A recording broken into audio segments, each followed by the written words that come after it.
Hey, how's it going? It's Grant and Shelby with the Garden of Eater, and today we're talking all about beginner shrimp, Neocaridina, Caridina, these tigers. We're going to dive all into it, not just what type of Caridina or Neos or what type of shrimp you should start out with, but also tips and tricks on how to be successful as a new timer. If you're just getting started and you're looking to keep shrimp, well, of course, the first ones we're going to recommend and talk about tonight are the pumpkin Neocaridina shrimp. Obviously our favorite, right? Yes. So realistically, if you're going to talk about the easiest and the ultimate beginner freshwater dwarf shrimp, the best one to get is a Neocaridina. And they come in all different kinds of colors and not a lot of variety. But basically every color besides pink and purple. And well, depending on the source, they're all just as easy as one another to take care of. If you're finding them in a homebred local source with similar parameters, and that means that you are going to also do and have the highest chance of success with those.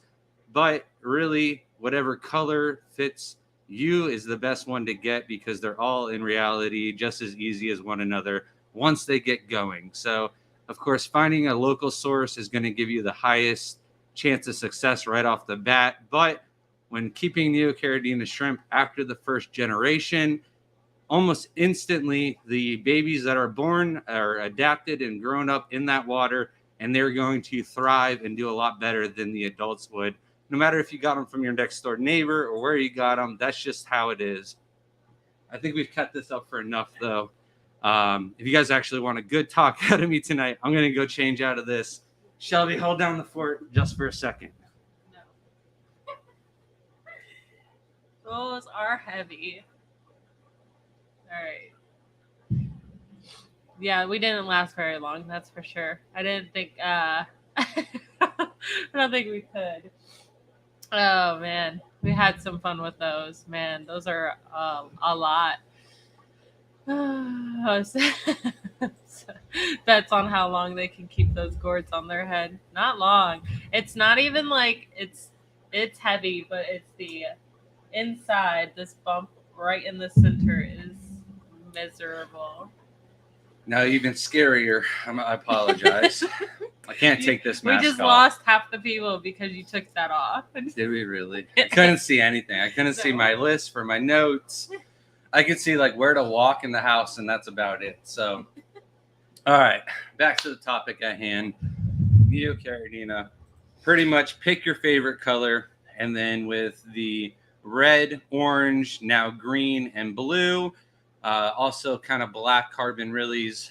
There are several different varieties of rillies, which are basically color at the tail and head of the shrimp, and then it's a different color, mostly clear in the middle. So there is some variations, deeper, darker blues, lighter blue, even a green from time to time to be part of the really coloration. But the most common variety is blue. And then the only really other variation of Neocaridina that you have is solid color and then a backline or racing stripe. There's a lot of different names that go with these. The most popular ones with the line are the 24 karat yellow Neocaridina. The green jades will also have a backline. We just posted a green emerald today on our Facebook and Instagram that has a speckled backline. It's not a full complete, but it still looks kind of cool. All of these shrimp, though, are just as easy as one another once they get going. Setups are going to be the easiest and cheapest to get started with. Not right now, the sale just ended, but quite regularly Petco does $1 per gallon sale. Pet Supplies Plus and some of the other chain stores also have this. You can announce the member. Give me a break. Welcome, new member. YFI. I have to go get my glasses here in a second. I can't read anything. Thank you so much for becoming a YouTube member. Once you're a member, you can email us at thegardenofeater@gmail.com, and you get your fancy. They're all right there. I put them conveniently there. Can you grab one? Oh, sure. Your fancy membership only sticker and our discount code. So just send us your address, your YouTube name, and your real name for that package. Cute little holographic sticker. And continue. Thank you. So like I was talking about the tank sale, you can easily pick up a 10-gallon tank for $10 plus tax, or at least 50% off. It gets it about $12, $13, which is an easy buy to get started with any kind of critter. And then you're going to want a filter. Most people use these sponge filters that just suction cup to the side, the dual sponges. They come in all different sizes for a different variety of tanks. Also talking with tanks, the bigger the better. The easier it is to keep water consistency, everything stable. And then you're going to need water. Most people's water out of the tap water is good enough for Neocaridina. There is a simple way you can test this by either getting a TDS pen off of online. Most pet stores will not have this. Or you could also get a GH kit, which you could get at Petco. They have the API drops, and you just test, check the back for the directions. If you're colorblind, it could be a bit of a problem, but we do not recommend the test strips at all. They're very inaccurate, up to like 40 to 60% inaccuracy. So with the drops, you at least get 20%, no less than 20% inaccuracy. So with, or no more, I'm horrible at talking, but the drops are a better percentage to go with. You're going to get a more accurate judgment on where your water's at. As long as there's 5 GH in the water, your tap water should be good. There are water softeners, though, that can make your GH a lot lower than your KH. And for whatever reason, the shrimp just struggle with this. So you're also going to want to get a KH test kit as well. Again, very similar to the GH drops. If you do have a little bit of coloration problems, you're not going to be successful with those drops. So there are more expensive ones that you can do that you don't have to read the color and stuff, but the accuracy isn't that well with those either. So highly recommend the API drops, the Syrah drops. Even the Fluval test drops are much more accurate than the test strips out there. You got anything for me? Nope. All right. So if your water parameters out of the tap water are not good enough, you got 2 options. If your GH is just too low and your KH is super low, then you can add some GH/KH minerals. We sell salty shrimp on our website. It's just the most bang for your buck, and what we find to be the best choice overall. Even though it's the cheapest option, we have the most success with this salt. That's why we started carrying it on our website. But we've been using this for well over 8 years now. So it's proven in our methods, and it's quite cheap, and a little bit of it will go a long way, especially if you're only keeping like 1 or 2 10-gallon tanks. If you do have a water softener, then you might have to go the whole route with getting an RO system, where you completely take all the mineral content out of the water, and then you'll still need the GH/KH salts, and you'll have to make your water from scratch.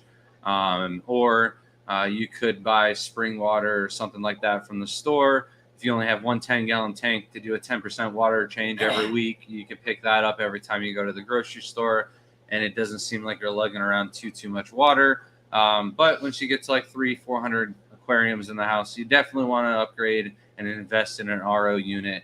You can get a cheap 5-stage RO unit on eBay for around $150. That's decent with good filters, and it's going to last you quite some time, depending on the TDS out of the tap. If you have really hard water, like some of us do down here in Florida, then you could replace your filters more often than others. But taking out all of those hard minerals and stuff like that, you're going to have a lot less water stains. It's going to make it easier for your aquarium cleanup and stuff like that as well.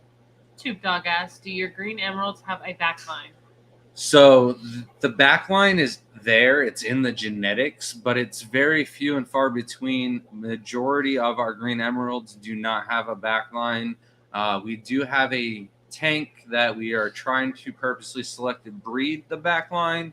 And because the emeralds are always on the back end of being available or sold out on our website, every now and then I pull some of the shrimp out of that tank. So if you got an emerald with a backline, it's more than likely it came out of our selected bred tank for the backline, but majority of them do not still, even in that aquarium. So we got water, filtration, substrate. It's not that important as in what kind of substrate you get, but the color is very important with Neocaridina, especially. They're not like a cuttlefish or a chameleon where they're known for their camouflage and color changing abilities, but they definitely have them. Green jades are the worst. You pull them out of a tank where they're looking nice and vibrant green. You throw them into a cup or a breeder box or something like that where it's clear. They try to blend in, and almost all of their color completely dissipates, and they look like a wild type Neocaridina in no time. So shipping them out, a lot of people will get frustrated and think that they got really low grades, especially if they continue to throw them on like a white substrate or a bare bottom tank. If you don't put green jades on black substrate, majority of them will not show color. Some of the really high grade ones can, yes, they still look a little bit green, but if you threw those ones on black substrate, they would look even more amazing than they do on a clear or white bottom aquarium. So definitely want to pick out your substrate to be a little bit darker. Black and blue shrimp, it's really hard to see on black substrate, so we do recommend like a gray. The Samurai soil from Carib Sea is like our number one go-to shrimp substrate for Neocaridina because of how clean it is. And Shelby's got a little bit of allergy issues. My parents are coming in 2 days, so we've been doing a little bit more than spring cleaning or fall cleaning, whatever you want to call it. And oh man, totally spaced and forgot what I was talking about. This is Stephen P's fault for the attention span problem, but Neocaridina, getting them to go into the substrates, Samurai soil. It's a little bit more expensive, but it's super clean, and I like the look of the substrate. It's also gray in color, so the blacks, the emeralds, the blues, they all show as deep and darker coloration as they possibly can. However, the substrate is a little bit more expensive. You can go down to Tractor Supply and buy a bag of black diamond blasting sand. It's like a 50-pound bag for like $9. And that's a lot cheaper than the container of Samurai soil. So you just get what you pay for. I like the looks. I like how clean the Samurai soil is. And the fact that it's not super, super dark in color, so the shrimp still pop on them. And then on top of that, they have the Eco Complete if I am looking for a deeper, darker substrate that the shrimp really look nice on, especially the red and yellows. They really thrive on the Eco Complete, but we've got a bunch of tanks with black diamond blasting sand. Our green jades work really well on it. You could use fluval or any other kind of aqua soils, but just know you should add KH in the water. The KH in the water is now going to make it neutral in pH. It's just going to do better for your plants. But if you're not planning on doing a nice planted tank with your Neocaridina, then those shrimp soils, they're just not needed. It's just something to really, make the tank thrive all around. And if you're not just worried about the shrimp, but 100%, it's not needed. Johnny said, Grant, for beginners, we hear of the normal Neos, red, blue, yellow, orange. Exactly how many species are in Neocaridina class? Species, I think it's only 2. You've got the Davii and then the Palmata. However, there's so many different varieties of both of them. I don't know how many exactly off the top of my head, but you've got red, cherries, and then all the varieties: red cherries, sakuras, fire reds, painted fire reds. If you break those down into all different varieties and stuff like that, then you got velvets, and they're the same as blue jellies, if you ask me. But then you got blue dreams, you got red rillies, you got red rilly blue bodies, you got the Red Riding Hoods. There's all sorts of different little side varieties of the shrimp, but pretty much rillies and backlines, carbon rillies, black rose, chocolates, onyx, which are all those. The last three that I mentioned are pretty much the same type of shrimp, just different variations within that color. And then the snowballs are kind of in a class of their own, but there's just so many varieties out there. The thing is there's no purples, there's no pinks. Yeah, there's those random single purple shrimp, but nobody really has a colony of purples going that doesn't look photoshopped. So now there's coming out with orange-eyed Neocaridina and stuff like that, where the eyes are kind of orange, but they're not true like the orange-eyed blue tigers. So how many variations and stuff like that are actually out there? I'm not quite sure on that. So the substrates we just talked about, again, you only need the aqua soils if you're trying to, make the tank look really nice and going for overall appeal of your plants and stuff. Other than that, they're not a necessity. Even though it's called shrimp soil, you don't need it for all of your shrimp. You just need that for the Caridina shrimp, but it does make the plants look nice, keeps them nice and happy. Then, you could add a little bit of wood to the tank. We stay away from cholla wood, or the cola wood, whatever you want to call it, but it tends to break down into mulm. And with shrimp, you really don't want to vacuum up the substrate because you have to worry about the little babies. Even if you can't see the babies on top of the substrate, they do bury and kind of like dig for little nutrients and stuff like that. So it's always a possibility if you go over the substrate, especially over an old food pile, you might be sucking up some babies and potentially, killing off some of your colony by doing that. So prevention is the best way to keep your tank clean. We don't add any botanicals. We don't add any soft woods, none of the grape wood vine or any of the cholla wood. We don't add any of the leaves, no leaf litter, anything like that. They do have their purpose. If you have like a bacterial infection or something like that, or if you're going away on vacation, but just the more leaves you add, the more mulm you're going to have in the tank. And then overfeeding is key to, or underfeeding is key to keeping a nice and healthy tank. You got to remember, you're just supplementing a little bit of food for the shrimp's diet. They should be eating about 60% biofilm, which is naturally growing all over every single area of surface in the entire tank. It grows with just light. If you leave a cup of water on a table with a little bit of daylight on it, within an hour, there has been bacteria too, but biofilm that has colonized somewhere in that cup. So it's everywhere in water, but the shrimp are constantly nitpicking and actually eating that as their main source of food. They're scavengers, so they're constantly walking around and trying to find that fresh piece of biofilm to nibble on. But in rivers, streams, creeks, wherever you find these shrimp out in the wild, before we hybridize them and selected bred them for all these beautiful colors and stuff, there is a few little things that fall into the river that certainly scavengers are all going to consume. Leaves being one of them, branches and other woods that fall into the water, and then insects. Insects are going to be like the big one. Other little small birds and mammals and stuff like that, dead fish, other things are also going to be a part of the shrimp's diet. Other shrimp, snails, crustaceans, and stuff like that. So basically, if those aren't already in your aquarium, your shrimp foods are basically supplementing that small amount of food that they would be getting. And if you think about it in the wild, that's not happening constantly. It might happen every other day or something like that.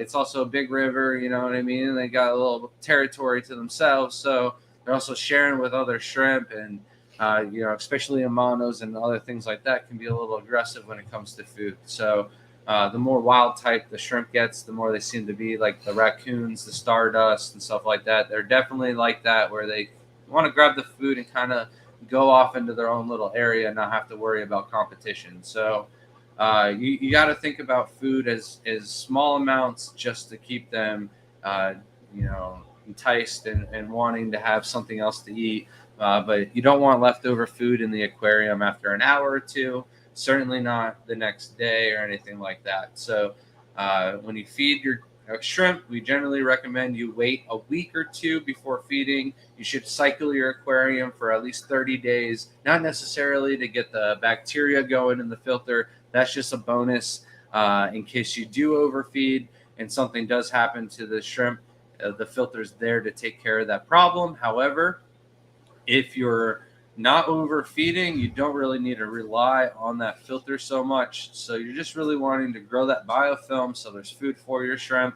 So when you do go to feed your shrimp for the first time, you drop a half a pellet or a third of a pellet, depending on how many shrimp you get or how big of the aquarium it is. And you just want to watch that shrimp for the first hour. Chances are this is their first time watching the shrimp. So I'm not asking you to like do a chore or anything like that. You're just simply going to want to do that anyways. And even if you don't stare at him for the first whole hour, come back and check up on it. Set a little alarm in your phone or a timer. No, so that way you must watch him.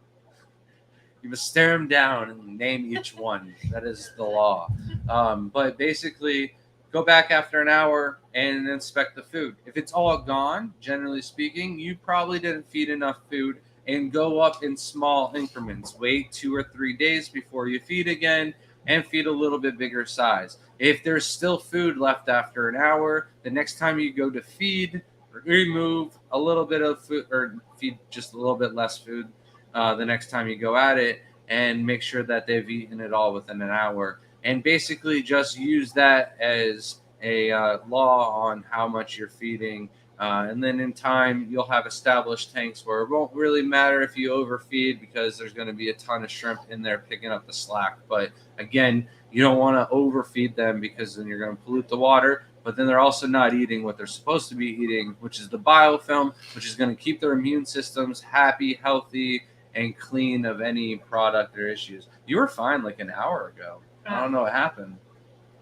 The pumpkin. You wore the pumpkin. I don't know. You wore the pumpkin. I'm struggling. You're allergic to pumpkin. You didn't even know it. Well, I didn't feel good last night either. So, all right. So, Betta and Guppy Gal, which is Patty, said, "What if if you never change the water on your shrimp tank? How is it safe way to start? I'm afraid of stirring up toxins now. P.S. Things are going well in the tank." So I kind of read a couple more comments that you made down below about how there's mold piling up. You can hear how stuffed up I am. So generally it depends on where the mold coming from. If it's like overfeeding, then it would be a problem stirring that up for sure. I know a lot of people don't like looking at it. So what you could do, especially in shrimp tanks, is suck them up, but put a net at the end of the drainage hose to catch up any of the shrimp and babies. A lot of people will also use a turkey baster. Yeah. It's tedious. It takes a lot of time. What they do is they just suck up a corner, get as much mold as they can, and then dispose it into a cup, and then just inspect the cup, add a little fresh tank water on top, and just look for babies in case you did suck up something.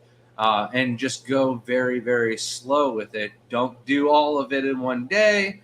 If you're doing it once a week before your water change, you'll get the situation under control. But the key is to stay on top of your water changes.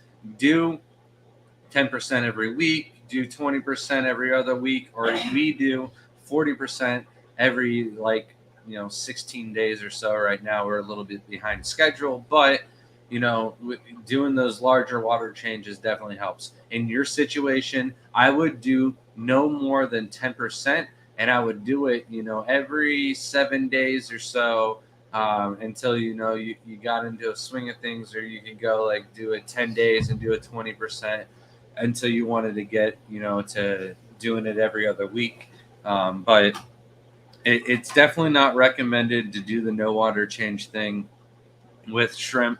It works for some people for a little bit of amount of time, but after a while, something does end up happening. And a lot of the people who are talking about having, oh, I don't ever do water changes, I just top off on this tank and I sell a ton of shrimp out of this. Well, you're probably taking out so much water when you're selling the shrimp that you're actually doing small water changes on it. We had tanks like that where we don't really do water changes on our Opahula tank. We just sell out of it, and when the tank's halfway down, we fill the tank back up, and it's like doing a water change, but technically I never drained the tank.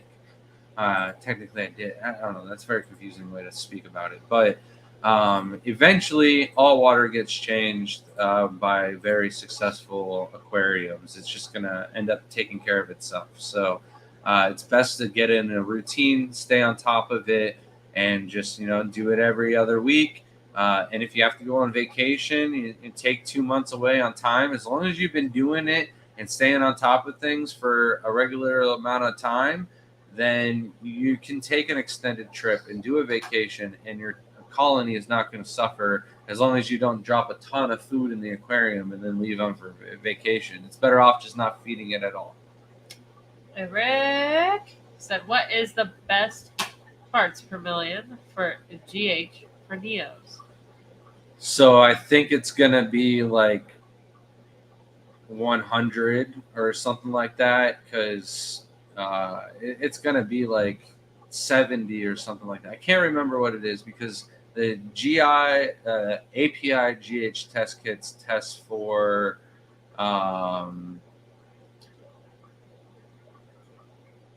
parts per thousands, isn't it?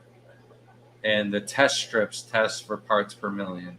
If you're asking this question, you're looking at like 130. 130? What GH do you want it at? I don't know. That doesn't make sense, because you're going from parts per million to parts per thousands. Is that the math you did? I don't know. You're asking us the wrong question, Eric. You should be asking us what test kit you're using and what GH you should be getting. But if you're using the test strips, chances are you're not getting anywhere near. 1 GH is equal to 17.9 parts per million. So if I do 17.9 times whatever GH you want, it would equal the parts per million you want. I don't think that's right, because one GH isn't like judged by that. You just looked at the first thing on Google, and I don't think that's Google's life. No, I don't think that's right. I think if you're testing API, it tells you if you're testing parts per million or parts per thousand, and then you convert it from parts per thousand to parts per million. And I just don't think I'm doing my math right in my head. So, I don't know. You're not asking us the right question. Living there. Dream Aquatics says, have you ever used potho plants by just leaving the roots in the water and the rest growing around the room? Yes, but I actually haven't done pothos in a long time. I do the Swiss plant, which vine's really cool, but very toxic to cats. So not a great plant if you actually have cats in the house. But pothos are really good. We have I don't know if we never did that tour video. We had someone that their entire garage is wrapped around with pothos. You have a local, yeah. And it's really cool and neat, and pretty well. Humidity here is great. So back to doing water changes. We really don't worry about pulling out the water as fast or slow as possible. We just do it to whatever hose speed allows it. On our hose, we use a stainless steel mesh guard that prevents any of the babies from being siphoned up. You could use a old sock, pantyhose, or a very fine sponge filter or something like that. We just find that the stainless steel mesh guards are the easiest and best way to take care of them. I do have some good news on that. We are in the works of getting some custom made for our website to be able to carry those. I would love to get some in the size for the 2 hoses that you can get, one from Home Depot and one from the the West Marine where Shelby works at, because that is the superior hose. If you ask me, it's just a little bit thicker, more durable, doesn't kink as much, and lasts a lot longer. So that's the one we recommend you go out and use, but we'll cover both sizes just in case you don't have a West Marine available and handy. Heather asked, you said you don't use leaf litter. Does that mean you don't use the Indian almond leaves? What wood would you put in your tanks? Yeah, we don't use Indian almond leaves unless we have an issue, and we haven't had an issue or a reason to use Indian almond leaves in many, many, many moons. Like the last time we used Indian almond leaves was for dart frogs, not even shrimp. So it's been years since we've added any leaves into our aquariums. We had wild shrimp that we had from Peru, and we did use them to make them feel more comfortable, but it wasn't for anything else other than to make them feel like they're still at home, and it helps them adjust to the different lighting. False biotope, they're not native. Yeah, right. But they seem to enjoy it, and I mean, once in a while it's not bad, but the reason we don't do leaf litter is because we don't like that mold. And to vacuum out the substrate, you're chancing vacuum out really small babies, and it's not just something we're willing to risk. So why put that in the mix of having to suck that up, because we don't like the look of it. And we have no wood in like 90% of our aquariums at that for the shrimp, just because all wood will break down into some type of mold, and it shrinks. It does.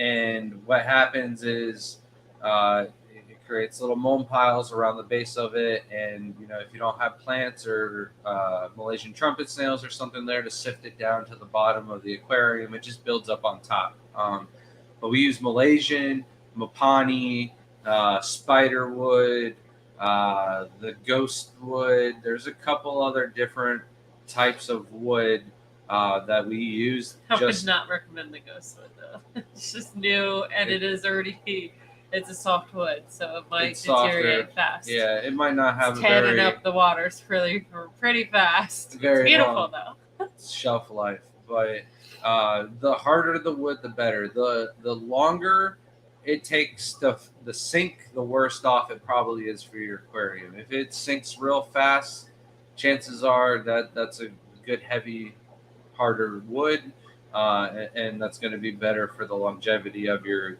clean tank if that's what you're going for. But it doesn't always wood is not a anything, requirement for your aquarium. Because Mopani is very heavy and it does last very long, but sometimes it is one that floats because it is really dried out. So that's a hard thing to adjust. But I like Mopani. We've had that last in tanks for years.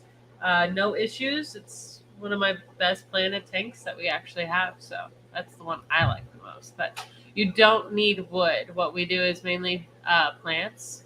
Try not to use any roots. So mostly moss in our tanks. You could put little hides in there if you want to make them a little bit more at home. A lot of people make those little pleco caves. Those things don't fall apart. Easy to take out if any issues do arise, because algae does become part of the aquarium.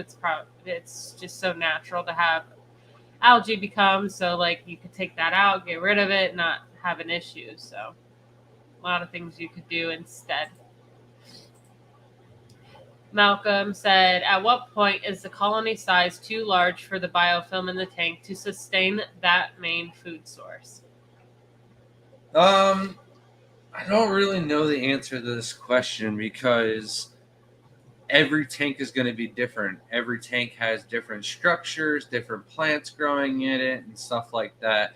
We've had 10-gallon tanks where the shrimp were breeding. Like this Stardust tank probably has 1,000 shrimp in it. Not all of them are massive in size. There's only, like 100 juvenile to adults running around, but there is, 200 to 300 tiny babies, and then a lump ton of juveniles just going crazy. We overfeed that tank so that way they don't, deplete the biofilm. But biofilm grows so fast. Like I mentioned, it starts growing in just an hour of time. So basically, you'll notice like there's certain tanks where the shrimp will just stop getting pregnant. And there's no other reason other than like she knows that the food source has gone down, and there's no point in her having babies that aren't going to have a food source to really grow up and thrive. And laying eggs takes nutrients, and if she does not laying eggs, but you know, Having babies. yes. And if she's not going to be able to get those nutrients back, she's going to save them so she can, use it when she needs to. So the colonies will kind of take care of themselves before they like turn into zombies and start eating each other. So You'll notice how active they are, and yeah. Especially sometimes you see that some tanks are so fresh, there's not really much biofilm for them. So if you have too large of a colony in a smaller tank that you can't really see any grazing of the tank, it's always best to feed. So, and it's always good to supplement every other day. To me, even just a tiny piece. I mean, I have in my pure white line tank right here only like 4 shrimp to begin with, and I fed them the tiniest little piece once in a while, and they ended up getting buried and had babies, and they have babies in the tank. But I didn't wait for biofilm. I like to have that source of food for them too, so it's always good to have it. Johnny said, Grant, how often should Baker AE be fed? Bacter AE, I'm so sorry. So this is one of the products I talked about it not too many live streams ago, where we talk about the products on our website. All of them right now are products that we use, like the baby caves and the shrimp sticks. Like, we don't use those on a regular basis. I call those gimmick foods. Like, if you would like something really cool in your aquarium to really attract everything and bring them out, it's a great one to have. But if you're not trying to like put on a show or something like that, then there's really no purpose in having those. We don't have Bacteria E on our website because it's not like foolproof in its method, and it's very easy to overdose. So a lot more people have had issues with this than have had success. And until we have the time to do, hey, this is how you should use this product, I don't want to carry it on our website because it has its purpose. And I find that you should use it if you had to, like, all right, this dude next door is getting out of all of his aquariums and I need to set up something over here. He wants to bring his aquariums with him, but the livestock he's trying to find a home for, and you have to rush a cycle for an aquarium and establish some biofilm. Sure, set up some Bacteria E in the aquarium to get a jump start on that biofilm. Emergency tank crack or something like that. It has its purposes out there, but I don't recommend it to be fed every day, daily, or every week even. If you must use it, you have some and you want to, I recommend using a small scoop of it with each water change.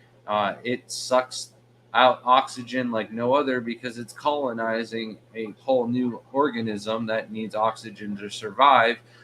So that is something that the shrimp also need and they thrive on. And the lack of oxygen has actually done more harm for people's tanks.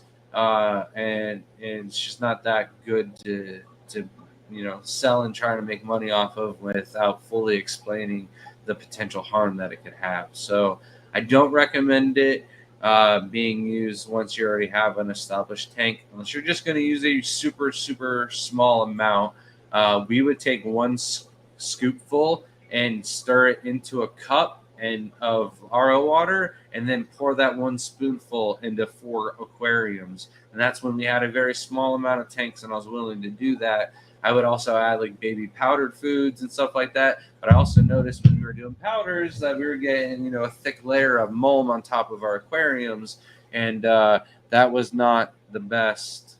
We just had the light blaring in people's eyes the whole stream. It just wasn't the best outcome for a lot of people. So I would recommend using it with water changes, or maybe just saving it for a rainy day in case something happens with your aquarium and you need to set a new one up ASAP.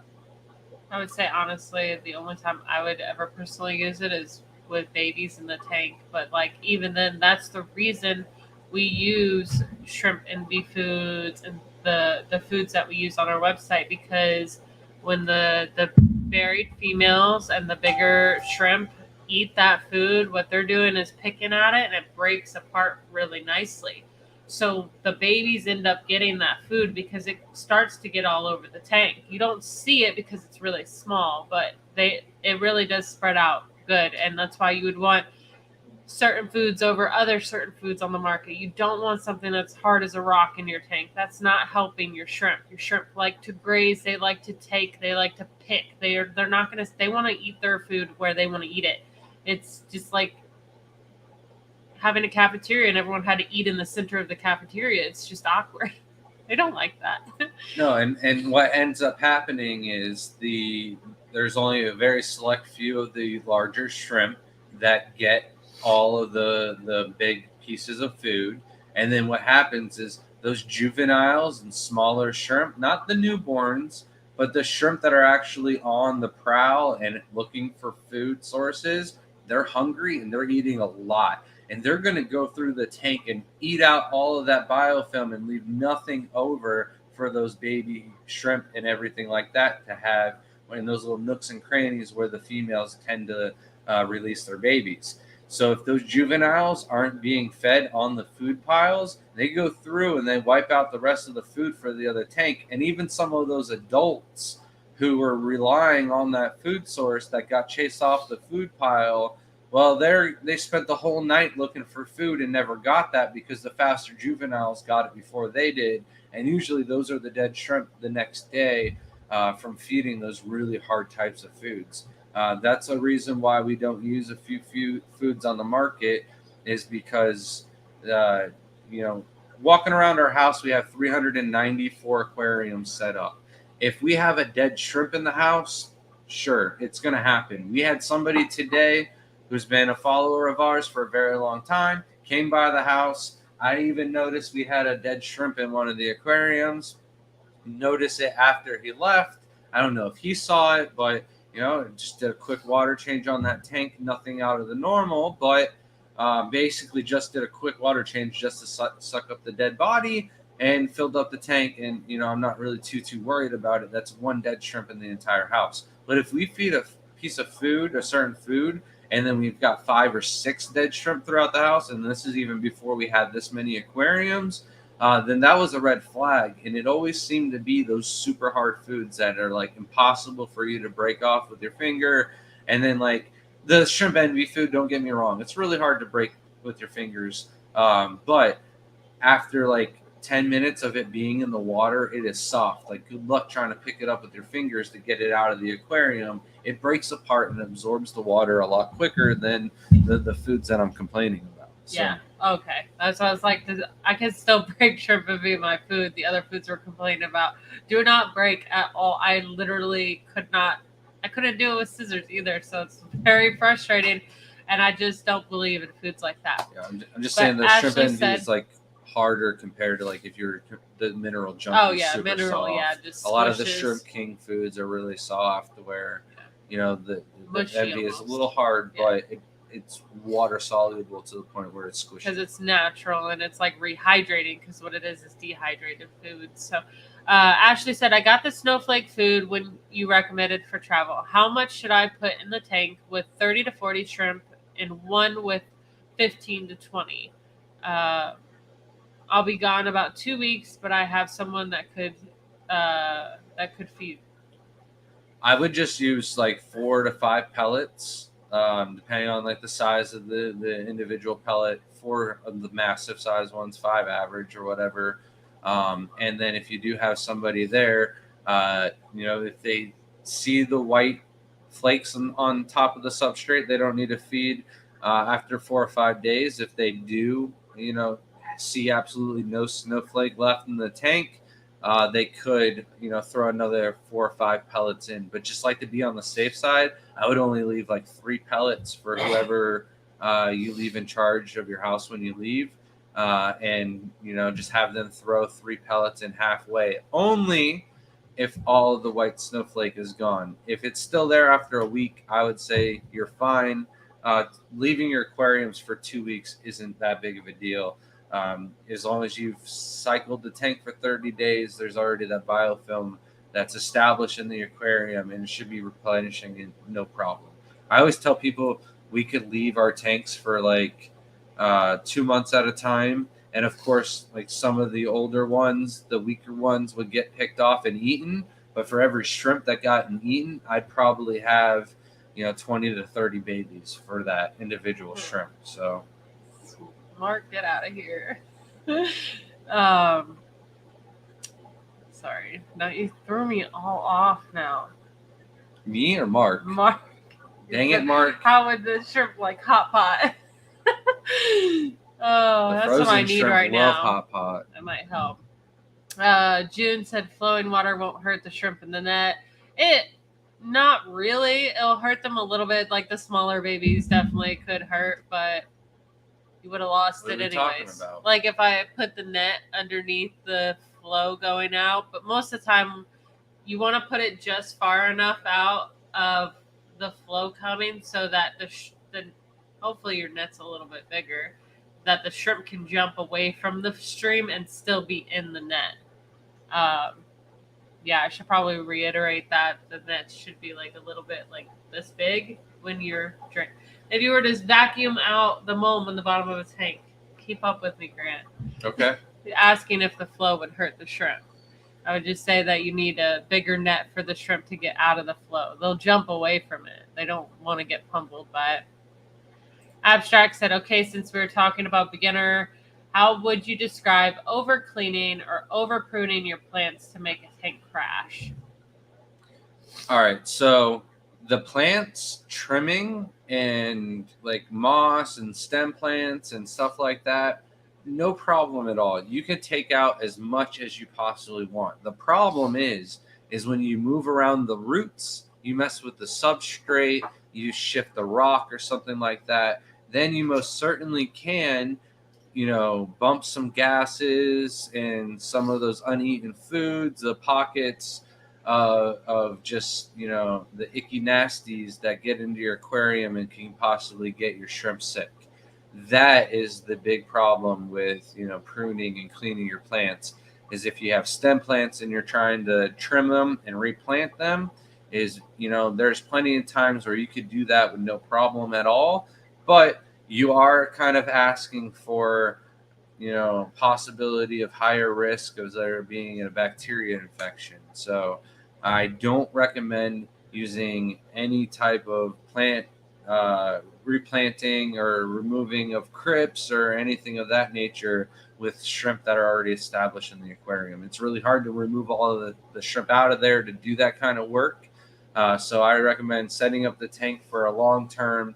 And then if you ever do have to tear down the tank and restart it, set up like a bucket with a filter or something like that and go through the aquarium. But if you do have to do something like that, 90% water changes just to get all that stuff out of the water column as fast as possible. You want to read Eric's thing? Oh, goodness gracious. That's what we have mods for. No mods are on? I don't know. I'm just trying to get it because I saw it first. Okay. Eric said, I heard that you want 150 to 300 parts per million for Neos, and mine is at 538. So we're talking about TDS. Just wants to know what to get his TDS to. So if yours is 538, chances are you're good. You don't really have to do anything with that. You can just go ahead and add whatever Neocaridina shrimp you want. Say in the future, though, if you wanted to do tiger shrimp or, there are another couple of types of Caridina that I'll talk about a little bit later that you could possibly try out in your water, but I would cut it with like 50% RO water. So instead of 538 TDS, it would drop it down. Yes, I used my 0 water pitcher to get 5 gallons of RO water. Sorry, should have read that whole sentence. Yeah, but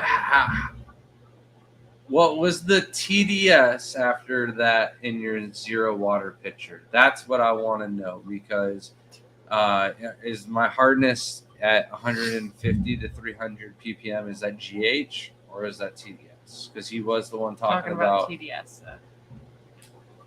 How do you know? Oh yeah, I just got a TDS meter. Duh. I should listen or read. All right.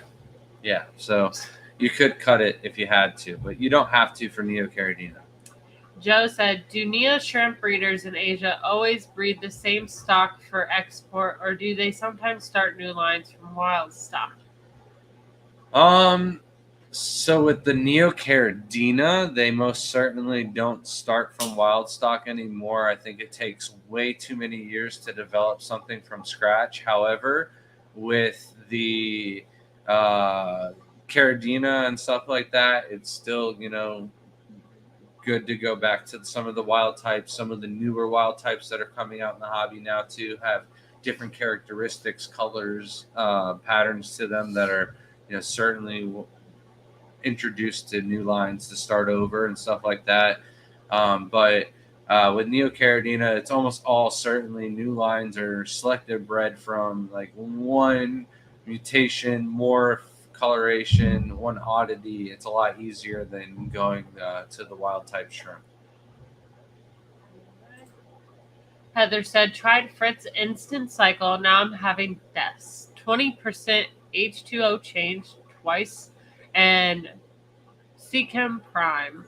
Ammonia still at 0.25. How can I save more shrimp from dying until it actually cycles?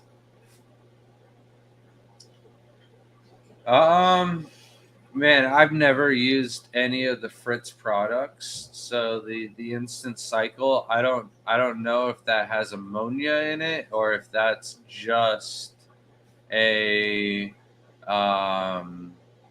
bacteria. If it was just a bacteria, then I don't think that's what caused your shrimp to start dying, because that probably wasn't an issue. If you depends where you got the shrimp and stuff like that, you could have a bacterial. The tank is not cycled. That they've already added shrimp before it cycled. Tried to do the instant cycle and is having deaths. So what can you do if the tank is not cycled? Yeah, but where did the ammonia come from other than the dead shrimp? So if the dead shrimp are in there, during the cycle, ammonia spikes. Yeah, but So like the ammonia has to come from somewhere. So if it's coming from the dead shrimp, but like what kind of tank is it? Is it a Neocaridina tank? Like we need more answers or details about this problem. I'm sorry to give you an exact answer. And if you have any parameters, that's going to be the best way, because if shrimp are dying and your water is not right, then we got to start there. Got the shrimp from Eric Lucas, and the Fritz is just the bacteria. Are they Neocaridina or Caridina? Because the bacteria is not what the Fritz isn't what's killing your shrimp then. And if they're Neocaridina, Eric imports, and it's just not a good way to start off any new shrimp colony, is getting imports which already have a very weak immune system, and then you're throwing them into Neo. What's that? Neo. Yeah. So sadly, Eric has all imported Neocaridina. I know he does breed some of maybe like the Bloody Marys and stuff like that, but I don't know if they're all on one system or what it is. But if they were larger shrimp, bigger than 1 centimeter in size, and you didn't cycle the tank, then there's a good chance that there's really nothing you can do with these shrimp. Doing your water changes and keeping up is going to be your best thing. But the problem is the imported shrimp go from one farm to another farm before they're shipped off to the United States, and then they make it to Eric's, and by then they've gone through 3 different water changes, 3 different parameter swaps where they're trying to get acclimated. And not only that, they're full-size shrimp most of the time. So their immune systems and stuff like that, they're really not the best thing for people to start off with. A lot of the shrimp at pet stores are imported, so that's why we highly recommend starting off with homebred shrimp, finding somebody local. But all the shrimp that we sell on our website are homebred. We don't do any imports.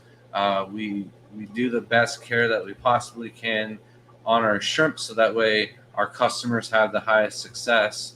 And certainly our reviews and everything like that is the proof in the pudding for sure, because we go to the shows and we see the return customers time after time, and we've seen the horror stories from people buying from local pet stores or buying from these other vendors who don't breed their shrimp. And just at the Keystone Clash that we were just at, there was a vendor right across from us who was selling shrimp for $1.50 each. The shrimp looked great. They're a nice big size, full color and stuff like that. But just the oranges, I could tell that they were imported without a doubt. The price and everything like that, it seems like it's a really good deal. But the thing is they're probably trying to sell those shrimp as fast as possible because they were dying in their systems. With homebred shrimp, you're guaranteed that you're getting shrimp that are living, thriving, breeding, growing, and actually doing well in the person's aquarium. If you're buying imports, it doesn't matter if it's shrimp, fish, plants, snails, whatever, but there's no guarantee that that actual individual specimen is thriving in that tank. For all you know, half of their stock could be dying every single day. And then when you get those shrimp or the fish or something like that, you think you're doing something wrong, when in reality, it's just how the care of the shrimp are taken care of for the fastest profit possible. They want to make their dollar. They don't want to lose any money. They're finding these cheapest sources of shrimp possible and then bringing them in and flipping them to the Americans, where we do not have as many breeders and people out there actually trying to breed it in American water. It's harder water, where a lot of these imports where in Asia, people think that the Neocaridina and stuff like that do better in harder water, where they pretty much just do the best where things are going to be consistent. And in America, hard water is consistent throughout almost everybody's tap water. So for that reason, Neocaridina in almost every system and pet stores and stuff like that get thrown into hard water, and then go from soft to hard and back to soft again is a lot more stress on the shrimp. So it is better off to keep them in that harder water. But we do always have homebred Neocaridina on our website. Just not all the varieties that the importers have, sadly. Johnny Best said, Grant, I rarely hear anything about wild shrimp. And I wanted to do tonight's live talk on the wild shrimp, but I did not have a chance to go through and make a good list of all the wilds and to really dive deep into it for you. I'm hoping next week I'll get a chance and be able to do that next Monday before the stream, but today it just wasn't possible. It's Shelby's sister's birthday tomorrow, but since my parents are coming, we're unable to celebrate that with her, so we did that today instead. And I can help beginner people get into the shrimp hobby, get started and start out, and talk about that all day, because I do that all day. I'm constantly answering people's questions and getting them the help that they need to be successful with keeping shrimp. Sam the Man says, hello there, I'm a beginner. Would you advise using a carbon filter or not in use of tap water? So the carbon filter is great. It's not 100% needed. If you're going to use tap water, I highly recommend using Prime if you're using carbon filter or not. I think the carbon filter will remove chlorine and other hard metals and stuff like that. And the Prime does it as well, but it's not going to hurt anything, that's for sure. Passing Wind asked, does methylene blue hurt shrimp? So there isn't any real research on how much it does hurt the shrimp, but it's not really something that you want to do with shrimp. There was one breeder back in the day, and they weren't really a breeder, they were just an importer, who they were getting their shrimp in methylene blue, and then they continued to do it, but everybody gave them crap for it. Like nobody was getting good success with their shipping rate and stuff, and a lot of people were blaming the methylene blue. But this person swore that it cured a lot of the Neocaridina import problems and stuff like that. So us personally, we've never had to experiment or deal with it. We've always bought in homebred stock and have been able to avoid all of the scuttledeely and ELO and all the icky nasties that come with the imported shrimp. So I've had big farms ask me, hey, what do we do for the ELO, the green fungus that grows on the bottom of the shrimp? And I'm just like, oh, we don't do anything. We don't have it in our systems, and therefore we don't have to treat it. We don't have to worry about it. I had one person keep me up until 4:00 in the morning because they told me that they had a fungus growing on the bottom of one of their black rose shrimp. The black rose was the newest shrimp that I had thrown into the greenhouse. Like all of the other shrimp that are in the greenhouse were established lines that we had for many years. The black rose was a line I got from a friend, really trusted them, threw them out in the greenhouse, and then this person just told me fungus, and I was like, it's got to be ELO. And then me and Shelby are with flashlights catching as many shrimp as we can, possibly trying to look for any other individuals that were infected if we had a treat or system, and then just for them to read the message and then send me a picture, and it was a failed molt. It was just like molt stuck on the bottom of the shrimp, which can happen in shipping. They're going to go through stress. Sometimes it can force a molt. They can molt a little bit early and not completely shed it all the way off their belly. So next time somebody says fungus, I'm going to ask what color if they can't give me a picture right away, because that scared the living daylight out of us until 4:00 in the morning. I'm not even lying. That was like, and it was cold out, and I don't like to be out when it's cold unless there's like ice cream involved. It's just not fun. It dropped below 70 today, and we had to put jackets on. It was bad. So Big Shrimpin said, have you ever seen a large tank, 120 plus gallons with like 1 million shrimp, just shrimp and plants?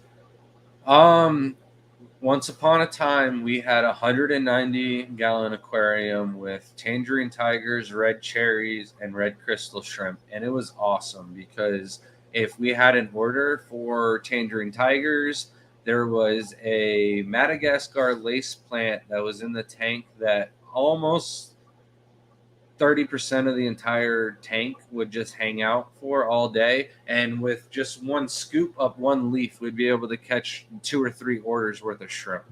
Until one morning, we heard something at our door, and I thought it was one of our kids, and I got up, and it was 2 inches of water at my foot. So no more very large tanks inside the house. Maybe one day we'll have some type of acrylic counter or something like that with a ton of shrimp in it, but I'd almost certainly do like CPDs or some other nano shrimp involved with it now. We have a large tank currently over 120 gallons that has millions of shrimp in it. Are you kind of in the pool? Yeah. Yeah, I mean, there's 16,000 gallons worth of shrimp in there. Just take a scoop and you'll find so many shrimp. It's because it's warm, and once it gets cold, we can't find them as much. But when it warms hide up, in the rocks. It's ridiculous. There's a rock bed about a knee's worth from the tip of your toes to your knee from sitting in the hot tub that we filled up with lava rock for grow bed material. It's actually growing guppy grass this year. Last year it grew anacris. We've grown lilies and all sorts of different plants in it every year. We kind of change it up. Next year, mosaics. In what? The hot tub. Oh. Whole hot tub, all mosaic plants. Yeah. I like the guppy grass. We gotta change it up. We've done guppy grass before. I think it's time for something new. All right. So, Sam the man asked, in the case of the heavily planted tank, I sound so funny with my nose stuffed up. I'm so sorry. Do we still need to get water change every week with Neocaridina? You don't have to do every single week. You can do every other week. But I think the question here is, in a heavily planted tank, do we have to do water changes? Period. Like, that's what you're getting at, really. I know it's not every week, because we've already talked about in the stream tonight, is you can do every other week, you could do every 3 weeks, as long as you're doing water changes and you're replacing enough water. If you're going 3 weeks, do a 50% water change. But the bigger the water change you do, the more consistent and precise your water parameters have to match up from the new water that you're adding into the tank and the water that's already in the aquarium. So TDS, GH, pH isn't always going to line up, so I don't worry about that from the barrel and the tank itself. That's going to adjust once the waters start mixing and level out just fine. But temperature, TDS, GH, all three of those need to line up with one another as close as humanly possible. So if the tank's 150 TDS and you're at 140 to 155 TDS, that's going to be all right enough. But it's got to be, close on temperature and everything else along the lines. Otherwise, you're going to have problems. So, doing a 10% water change, you don't have to worry about everything lining up that much. But the bigger the water change, if you do a 90%, you're going to want to get it down to like almost the exact same TDS. You really do. Tube Dog said some would help refresh my memory. They measure TDS by parts per billion, correct? Why just skip over these questions if you don't know the answer? You're the I thought you knew the answer. No, you're the person that tests all these. But I don't care about the actual parts per million or parts per thousands. I just know it's TDS. And it's a meter. And I'm pretty sure it's parts per million. It's the conductivity, though, parts per million. Yes. It says total dissolved solids, which is TDS, is measured by a volume of water with the units milligrams, also known as parts per million. Yeah, but these people are asking me questions that I double guess myself on. Like, I have to go double check these things, and I don't want to say it on live as fact, and then there's 50 people in here going, Grant doesn't even know conductivity. I don't care about it that much. It's a pen, and it tells me the number, and I go with it. And if it's not the right number, then I change the number. That's my chemistry for you. 101. Fishy Plumber says, I can't wait to meet y'all in person someday. We're even more terrible there. I'm just kidding. Why'd you have to say that? Such low expectations. Then they meet us and then we're not that terrible, so it's good. Thorn Trap said, is tap water conditioner harmful to shrimp? No. So Prime, the Tetra Safe, the Tetra Start Safe, I can't remember what the API start is. There's all different brands and stuff like that. The main thing you want to think about and look for with conditioners and stuff like that, if it has copper in it, don't use it for your shrimp tank. Other than that, there really isn't too much you want to avoid. There are a lot of algicides and stuff like that are not safe for inverts. It usually says it on the bottle. There are problems with like Flourish and Brightwell Razor, where it might say the Flourish, I think, says it's invert safe, but the problem is if the proper amount of it is used in the aquarium and you're dosing it and it's over a long period of time, what can happen is the shrimp can actually get their feelers and hands and stuff like that can actually get stuck together from the binders in those chemicals. And then when they can't grab food, they can't eat, they end up starving. So a lot of these times the XL and stuff like that causes issues is from their actual hands getting bound up. That's definitely the case with Brightwell Razor. It's like the best thing that we've ever used to kill Cladophora, but it kills off the shrimp. So we do have to take all the shrimp out of the aquarium in order to do that. You okay? I'm a little swollen here. I don't know. I get puffy. I don't if know. You gotta go wash your face or take a shower to get the pumpkin off. I'm eating. I had pumpkin. We wore it for an hour last night, and I eat pumpkin seeds. Like, how is it possible that's what I'm allergic to? Like maybe you're allergic to day-old carved pumpkin. Day-old carved.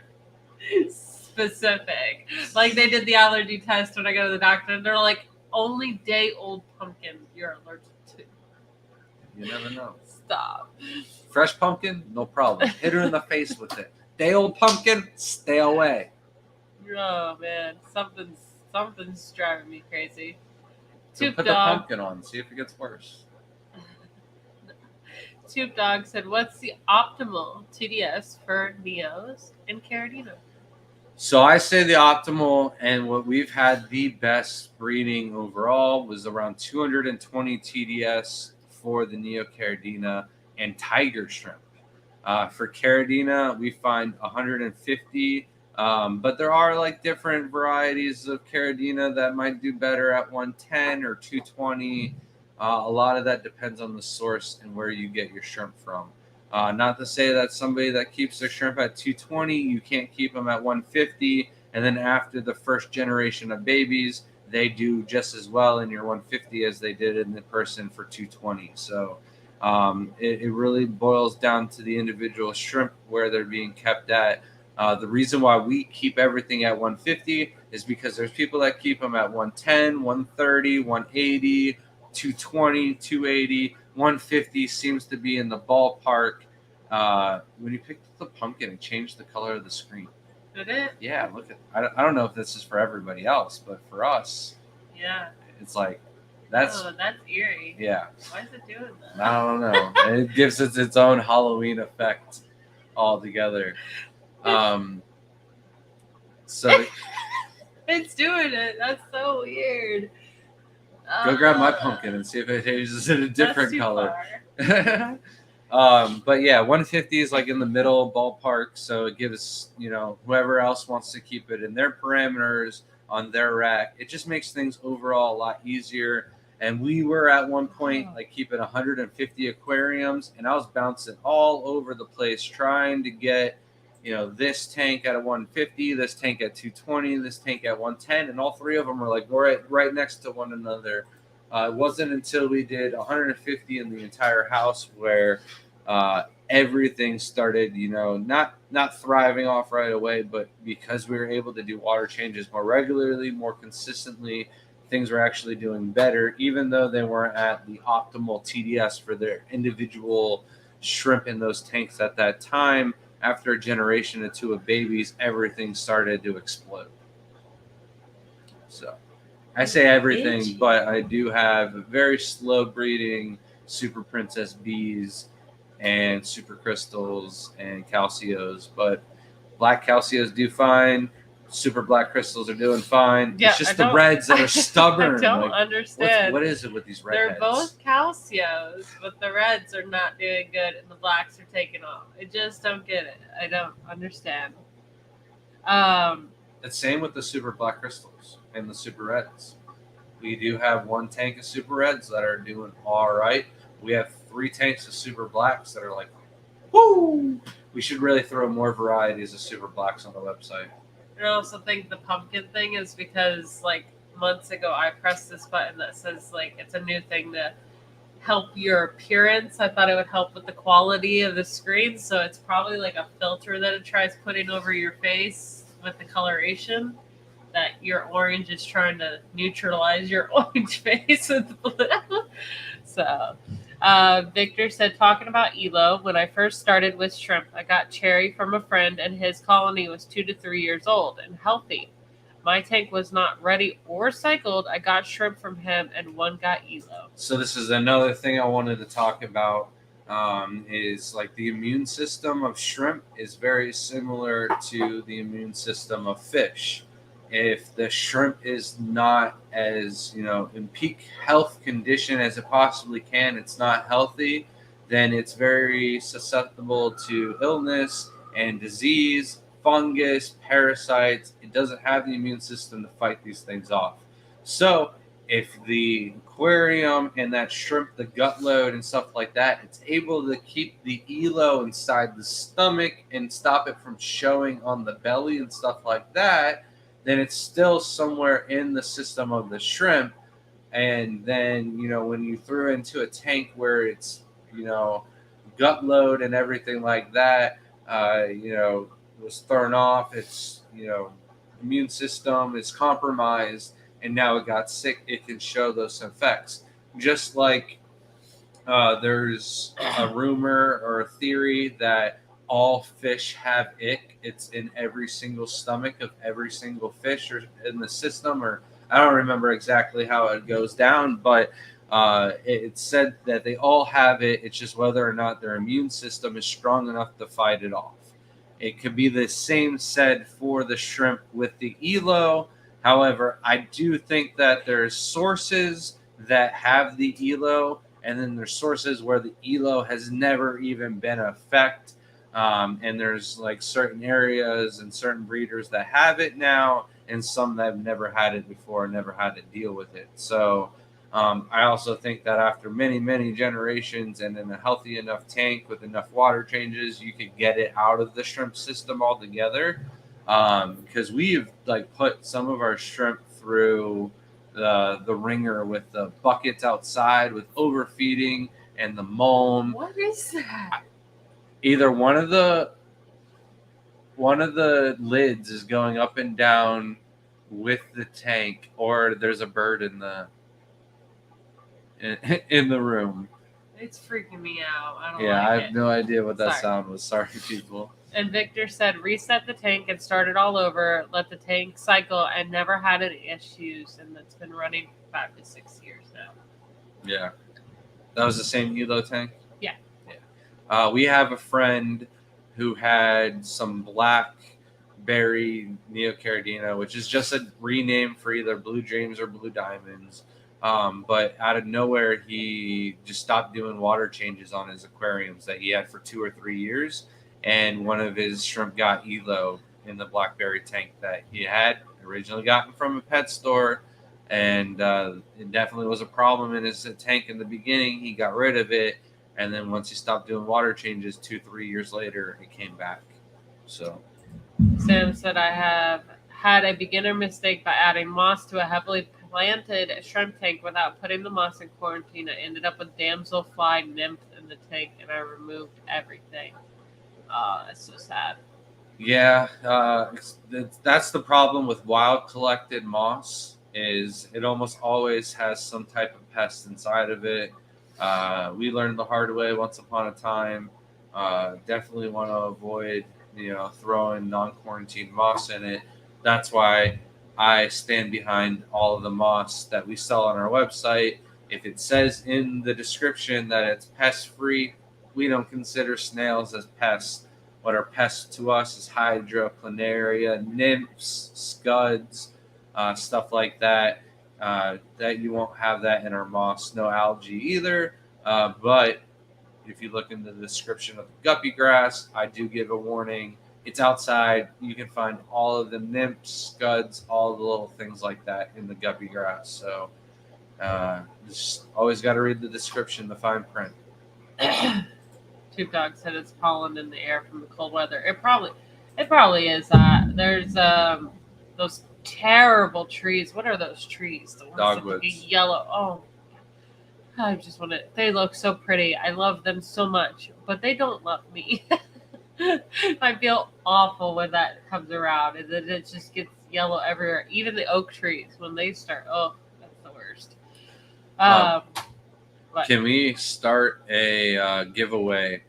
Johnny, don't worry, have no fear. You did have the best comment. Your wild type shrimp topic idea is going to win you a print. Like I mentioned, we'll probably do that live stream next week. However, everybody that is here tonight, we're going to give away another print just because, you're going to get a print either way for coming up with a screen topic. Besides that, no other comments really stood out. So every other week, we go through all the comments. We try to find the best one, and we give out a print. We might actually start giving out other things like plants, maybe even some 3D printed products and stuff like that too in the future. So there's going to be chances to win Just leave your best comment down in any of our videos, not on the live stream chat. Has to be a comment on the video. Hashtag shrimp. I don't even have that one. And we'll do that drawing here in a little bit. There we go. What is hitting the couch? I have no idea. I don't know. I don't even feel Maybe it. the pumpkin is haunted. Sam says, how to make sure the damselfly nymph larva doesn't reach the tank. How do I quarantine the moss from Big Al's store? So the problem with the nymphs is the eggs in the nymphs can take 6 to 9 weeks to hatch, and the eggs are almost impossible to kill without actually ending up killing the moss itself. So I really recommend like holding it down for like a good 10 months before you put it into a tank with shrimp. That's the problem when buying from a big chain store and stuff like that. That's like a problem with buying anything that comes out of a pot. You buy it from a pot, it comes out of a nursery. The nurseries are, for the most part, in open ponds that are exposed to dragonflies and Dempsey flies and all sorts of different things. So it's always best to quarantine for a very long time. Heather said, do you have Or buy from a trusted source. I'm sorry. Do you have a TDS meter you suggest? No, not really. But if I like absolutely had to recommend one that I feel more confident in the other ones, I would go to BRS and buy their TDS pen and calibration fluid, just because they're like the biggest trusted brand when it comes to like RO units and stuff like that. But I'm sure Aqua FX has a website and products like that you could buy off too. If not, their retail location or something like that. I don't know. We need to look up into the Aqua FX products a little bit more. Heather said, loved your shrimp video with the skeleton hands. Thank you so much. I was so excited on it. Like, Halloween is just one of my favorite holidays, just for fun, spooky stuff. Scary movies were my favorite. So that one was a pure joy. Like, I was just enjoying. She's Probably have actually- like 500 films of it. She's got a couple ideas coming out that are really cool. Back Pumpkin to me. is haunted. Since yeah. we're kind of crapping on the imports and the parasites and fungus and stuff like that you could possibly get, cross contamination is definitely something that you want to avoid. We talked about quarantining plants and stuff like that. But like, say you have one tank that has shrimps that are sick and not doing well, or you get new shrimp or something like that, and you want to prevent them from getting your other shrimp sick, you definitely want to clean your tools. Or the best thing is to have individual nets for each of your shrimp tanks, so that way you don't have to worry about cleaning and making sure that your shrimp don't get each other sick and stuff like that. Immune systems work differently. Some shrimp can have a different immune system and a tolerance or build up from one disease to another, and it can get your other shrimp sick even though your one tank is perfectly healthy and fine. So that is another reason why we don't mix up different species. There are, the possibility of different mosh pit tanks and setups and stuff like that, but when we get new shrimp especially, we put them at the end of our tank regiment, so that way we don't have to worry about any of the water from that tank getting into one of the other tanks that we've had running for a very long time. So basically, it's common practice for us whenever we get something new, it goes to the end of the line. And then if something that we already have, they have to really, like, the tank has to crash or something really bad has to happen in that aquarium. Most of the time it's like Cladophora or an algae issue or something like that we don't want to transfer from one aquarium to another. That'll get it put to the back of the line again. But even then, once you get to the very end of the water change system, we do clean our tools or a siphon a lot more than the beginning tanks that we've had for a very long time that we know are tried and true. There's no issues. None of the shrimp have been sick or dead in that tank for a very long time. So that's just how we do things to prevent one another from getting sick. Where a lot of the imports, pet stores, they run all of their systems set up to a sump and bulkheads, and the plumbing and everything like that is connected, and it just doesn't do very well because one shrimp can get all of the others sick. We keep all of ours in individual separate systems from one another on air-driven pumps, so that way cross-contamination and prevention is at an all-time high. Tube Dog said, "What's the next shrimp contest and where?" Daytona, November 4th and 5th. So it is quickly approaching. Don't worry, though. There's still time to sign up. Registration doesn't end until November 1st. And you must have your shrimp sent in by the 4th. Yeah, the 3rd. No. Second. No. I think 4th it's the 3rd. and 5th is the Registration days. ends on the 1st. Setup is the 2nd. You must have your shrimp sent in by the 3rd. Yeah, just don't 4th put it and that 5th. close. Yeah, you don't want to be your shrimp arriving on Friday per se. You want them in on Thursday, but it is nice that if there is any delay in shipping or anything like that, you do have Friday as a backup. So we recommend sending out priority mail on Monday or overnight on Wednesday. And if they're, I probably need to make a new video on how to sign up for the shrimp contest. I think they changed the website again. I'm little down bit to do different that, like the categories. live stream before the Aquashella. Nathan said, "Can you please make a shrimp? It's perfect for any water conditions." That would be nice. Could you imagine just throwing it into the next container? It's just straight cola or something. I mean, as long as there's minerals in the water, Neocaridina can basically survive in almost all water parameters. There isn't too hot, there isn't too cold, as long as they're not frozen solid. And they, like the wild Neocaridina, are probably going to be it. If you guys can hear all of the snoring. Sorry. Did he look at my disappear? tissues. Oh. No. I'm like, where did he go? Why is he not Look at there? my tissues. I'm So suffering. Shrimp has Don't judge made me. himself onto the live stream. We do have a $5 super chat. Come on. I need a water break. So thank you so much, Toot Dog. Says my TDS for my Neos is 105 to 130. Is that bad? And what can I do to get better? Using fluval substrate and Florin 1 shrimp prep Florin multi.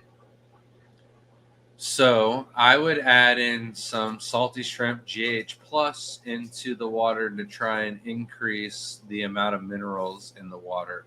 130 isn't the best for Neocaridina, but it might be doable. We've bred shrimp in 70 TDS. The shrimp were living. They weren't the thickest yellow Neocaridina that you'd ever seen, but they were still breeding and doing all right. When we moved them up to 220 TDS, though, they took off like rabbits. They started growing faster. They looked like they had a little bit thicker shells, and overall quality of health looked like it went up. So I highly recommend adding some salty shrimp GHKH plus for Neocaridina only, or tiger shrimp possibly. But get it to 220 TDS, and you're going to have a lot more success and faster breeding going.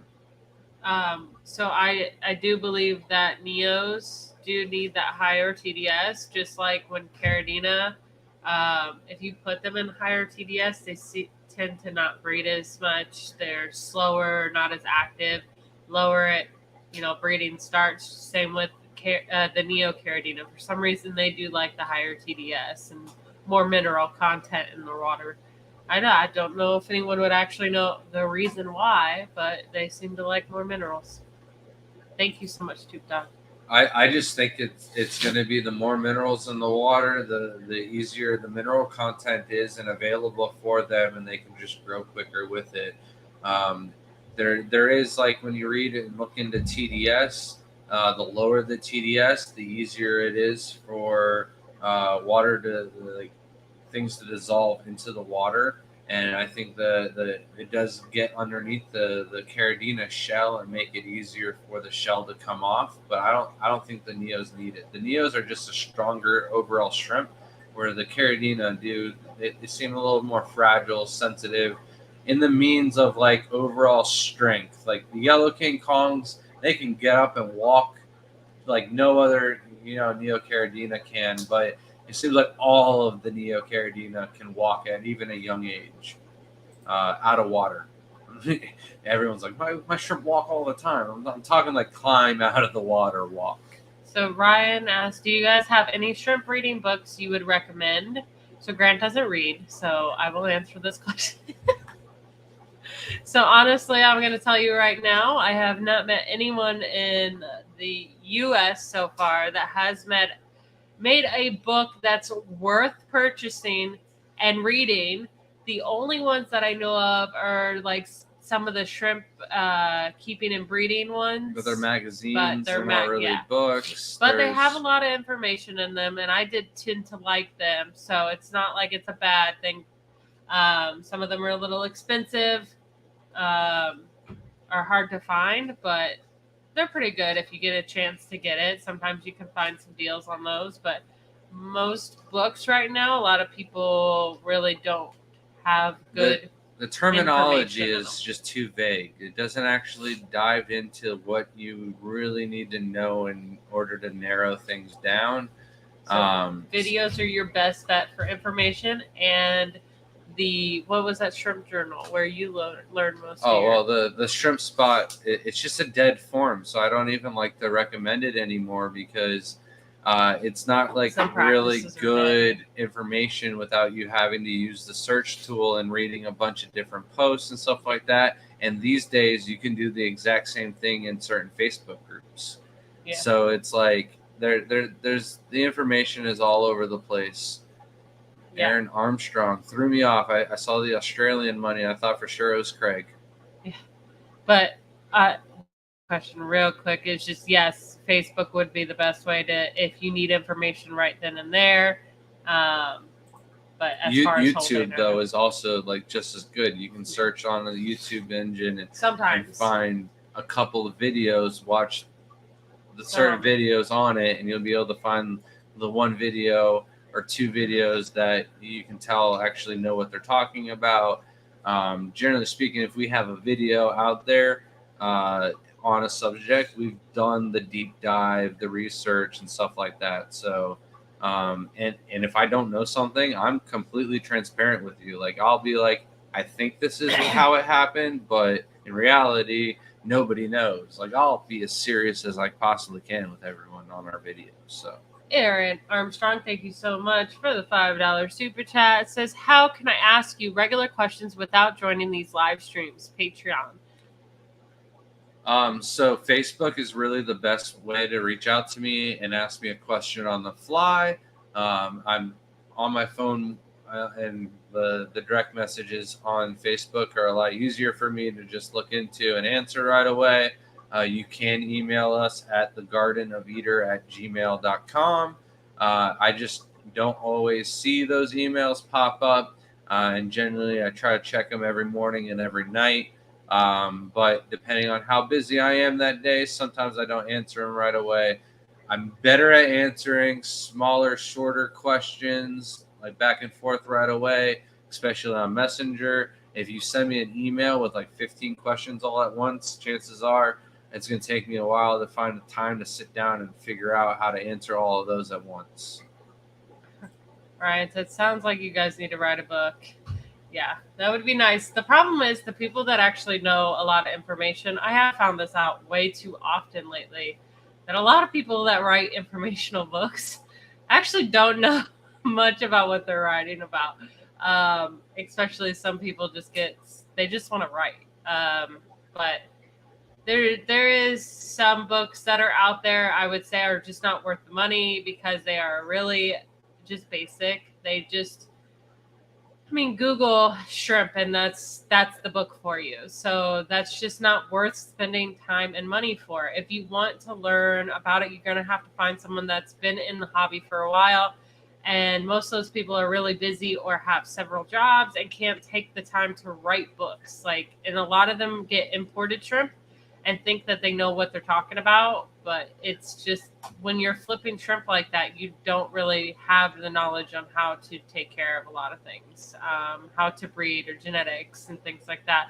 You're just flipping and buying. You're not actually working with the shrimp and come across a lot of the problems that people have been breeding for several years. So your best bet is like Shrimp Pimping Group. There's so many people that have been breeding shrimp for so many years in that group alone and have entered several contests, are really good, knowledgeable, and like enjoy talking to you about it. So that's the best way. I would say books are just not as common as people want them to be. And when you go to these shows, you see most of the books that are being written by these extremely important people in our fish hobby are going for like 50 cents at these auctions or at a fish show. So a lot of people just have kind of discouraged in writing a book, where if we're retired and we have time, that would be something we'd absolutely love to do. But just as we're doing what we're doing, we just don't have the time, and it's just not worth it right now. There's two reasons really though why I haven't wrote a book. There's still like some like laboratory style tests that I would like to run with the Neocaridina and Caridina like side by side. Just experiments with different substrates, different salts and stuff like that, where I'd like to like spend a whole year dedicated to doing like side by side trials, and then I would be able to put more like optimal parameters and stuff like that, and then I'd be able to say, well, this is the research and the results that I got from that, so that's why I'm saying I'm doing this. Where it's really easy for me to just go, because I've been doing it for the last 9 years. This is why. Like I would like to put some data and make everything more scientific than what you would expect from me. Where the other thing is like I don't even know where like the location and some of the backstory to some of these shrimp are, and I think it would be cool for us to like just take a trip to Taiwan and like go to some of these breeders and ask them some of the questions and find some of the history, and then do an all-around shrimp book, and not just like, oh, this is how you breed shrimp, and not a lot of details on how to breed shrimp. Yeah, we've talked to people from all over the shrimp hobby, traveled. We talked about food. It's every time you learn so much new information, and you don't see this online, but like, what they prefer, what they do. And we want to be able to include that in the book too. It's just not just us. Thank you so much, Aaron Armstrong, for the $2. Says, I'm not on Facebook, so I'll try email. Thank you. Yeah, just email works. I don't answer it as frequently throughout the day. Facebook is just super quick. I just pull up the messages and go through it, and the emails tend to be more long format questions that I try to settle once I have a break, and I don't sit down very often once I get started. Yeah, and if all else fails, there is I believe Grant's work phone number somewhere that you can text message that would work as well, but it only works at home right now. Richard said Shrimp King has a decent book out. Is it available in English? So I don't think it's a book. That's the magazines that we're talking about. Yeah, Shrimp King. There's volume and breeding. Yeah, 1, 2, and 3, and I have the volumes 2 and 3, and I've never even read them. So I don't know if they're good or not. I do know that a lot of people have recommended them, but I don't think it's going to be like overall breeding. I think it's like a lot of methods of individual shrimp breeders that Chris has gone to and been able to check out their setups and stuff like that. He wanted to do an American version for Breeders and Keepers Volume 4, but his traveling schedule got ruined because of COVID, and now the guy is doing different ventures. And I don't think we're ever going to get a Breeders and Keepers Volume 4, sadly. But it's honored that he had plans to come to the house and do it before COVID ruined everything, right? They really threw everyone for a whirlwind. Welcome in, Ed and Whip. So we didn't get through tonight's topic just yet. I never even talked about Caridina We're shrimp gonna start really. all over. So maybe I'll do this another night. But I do have a few things I'd like to talk about Neocaridina. Other than consistency is being key, stick to a regimen, stay on top of things. If you're doing water changes every Thursday at 5 o'clock on the dot, and that's just your day to do your water changes, and you're doing 20% every single week, just stay to it. If you get pregnant females and that's what you're doing, keep on doing it. If you are never doing water changes, well, you should start doing water changes. That's just my advice. Eventually, the shrimp are going to eat up all of those minerals and use up all the good stuff inside the water, and you're going to have to replace it. And you just can't do it with food alone. So water changes really is the best way to do that and have a stable colony. That's, we have tanks that have been running for over 9 years now. As crazy as that sounds, never replace the substrate. Shrimp are still going strong. Plants are still doing fine in the tank and everything like that. The Mopani wood hasn't broken down and turned into mulm. There's been a lot of good things about some of these aquariums that we've had running for that long. So the other thing is tank mates. Snails are great. Anything else is going to cause a little bit of controversy in the aquarium. Crawfish, other fish, and stuff like that. They're just going to be trampling through the other females, the buried shrimp and stuff like that, causing stress. And that stress alone is going to cause the shrimp to produce less babies, whether it's less batches of babies, whether she absorbs babies because of it and stuff like that. It's a possibility. So definitely try and keep your shrimp separated from the rest of the things that can stress them out. If breeding is your goal, if your goal is to have a nice community tank with shrimp thriving and living inside that community, definitely throw the shrimp into the aquarium at nighttime while the lights are off, so that way the fish don't think that they're food. But in the end, I just don't recommend keeping fish with shrimp because the fish will pick off some of the babies and stuff like that. Whatever can fit in a fish's mouth will be food. So Ashley said, are y'all going to have the new merch before Aquashella? We're really hoping to, but right now there is not looking good. Yeah, it is not good. I just messaged our designer and I was like, hey, can we really get a way to crank this out one day and just knock it out? And they never messaged back because they're in Italy. So it's all right. They're busy enjoying their life. How dare they? So we're really hoping so. If they can crunch it in, that would be phenomenal. But it's not looking good right now, and we don't really have another artist we want to go with. This person is kind of close to us, and we don't want the other artist that we would use is not. They're booked through the end of November, so that wouldn't work either. And yeah, there's just a few things that we wanted tweaked with the one that we're working with. We're being with the picky. One artist. Yeah, we're being super picky because I don't want to have to redo this again in 3 months. I just want something that we could then hand to a bunch of different artists that we have in mind that they could alter our logo, add to it, and then do several different hats, t-shirts, a lot of different things. So like a Nike check for their logo and brand and stuff like that. We were trying to create something like that we don't have to change every 2 to 3 years. We can just add on to it or take away.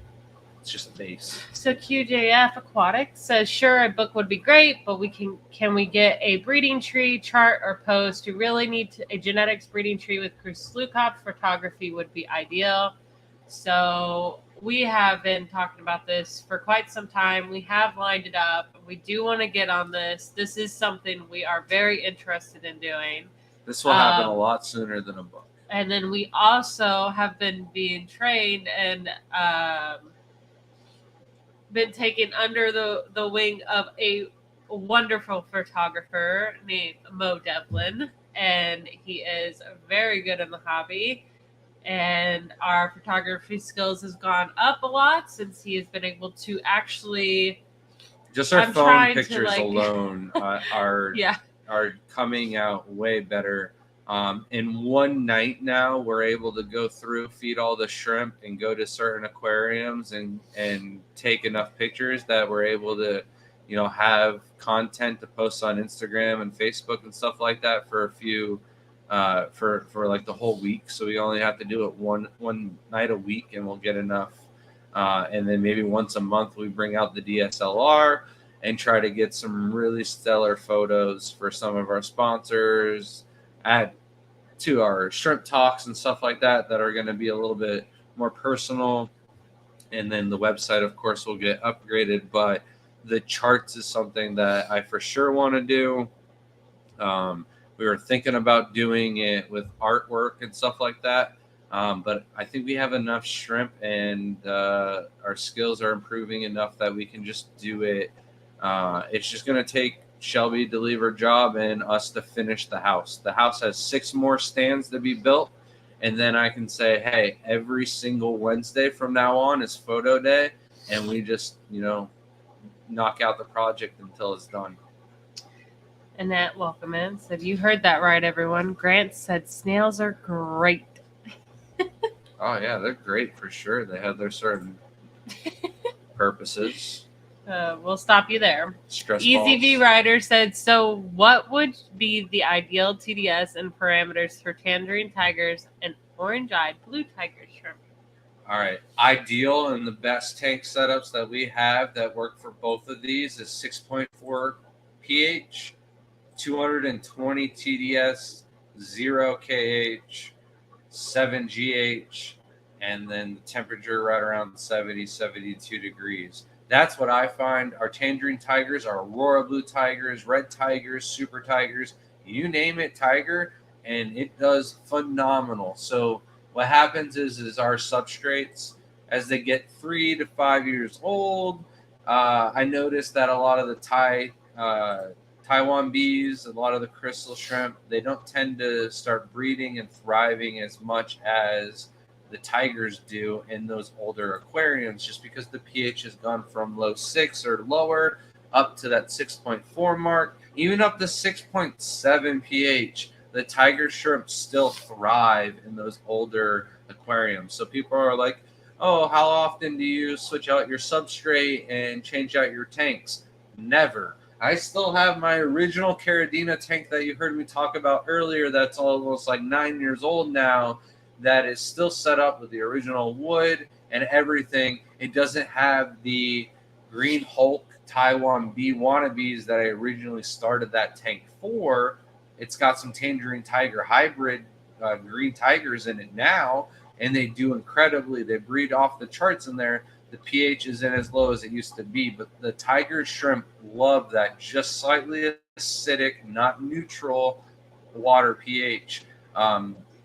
And then there's the other end where people are breeding them in, more neutral, harder water too, and having success. I just find that for us in our environment, whatever's going on here in Florida with the air pressure and stuff like that, we just do better with Caridina parameters over Neocaridina for our tiger shrimp. But we have success in both. It's just like night and day with the breeding with the tap water tangerine tigers compared to our even our fresh brand new aquarium that's cycled and running with tangerine tigers. They're already breeding in there. So Richard asked, what TDS do you keep your orange-eyed blue tigers at? 150, but like I just mentioned, 220 is also going to be good. Like we had really high success breeding them at 220. Our black tiger orange eyes were kept at that TDS for a very long time until I transferred the whole house to 150. I did have breeding slow down a little bit, but like I mentioned, after you got that first batch of babies, then it was gun ho for everything, and everyone was breeding as fast as possible. So probably sniffles after tonight. Oh man, my whole face is swollen. Boots and Cat said, I'd also love to have some kind of sheet that lays out price ranges based on strain and quality. Unfortunately, that is forever changing and that will never be the same. So it would be nice to see, but like if we were to date back like 4 years ago, like some of the prices for some of the shrimp nowadays would have been astronomically crazy. And then now it's kind of like really. I don't think this is a bad idea though. Like twice a year, we come out with like the shrimp stock ticket line, and it just has like the price for imported Neocaridina, and then the price for Neocaridina that are homebred, and the certain price for all the shrimp. It's just a lot of work, and whether or not we will be able to do it, I don't know about that. Maybe once we already have the charts and we do one Excel spreadsheet and stuff like that and get it all going, it'd be a lot easier. But it's shrimp. It's just going to take some time to get it going and actually have the time. Currently speaking, we need to paint a wall, then build a stand, then paint the stand, and then set up 26 or 28 10-gallon aquariums for the new rack. Then we need to build another rack for 3 of the aquascape tanks, and then another corner rack here to take all the filter kitchen counter filter tanks off of that. And then the bedroom is getting 3 racks. And I'm trying to do all of that by the end of the year. So I really can't think of these charts and other ideas. But like this, it's not a bad idea because I think it would like set the standards for other competition when people see like there's other websites that sell the same exact shrimp that we have for twice the amount of money. And it's crazy to me. What is your dog doing? He's driving me nuts. I honestly don't know, but he's having Craig a good old says- time over there. Belle has an amazing camera, but we never use it, and she has a macro lens and everything. So we didn't use ours for quite some times because, like, I was getting some pictures here and there, but man, was it very stressful because if you don't have the right settings, it's like near impossible to get a good photo.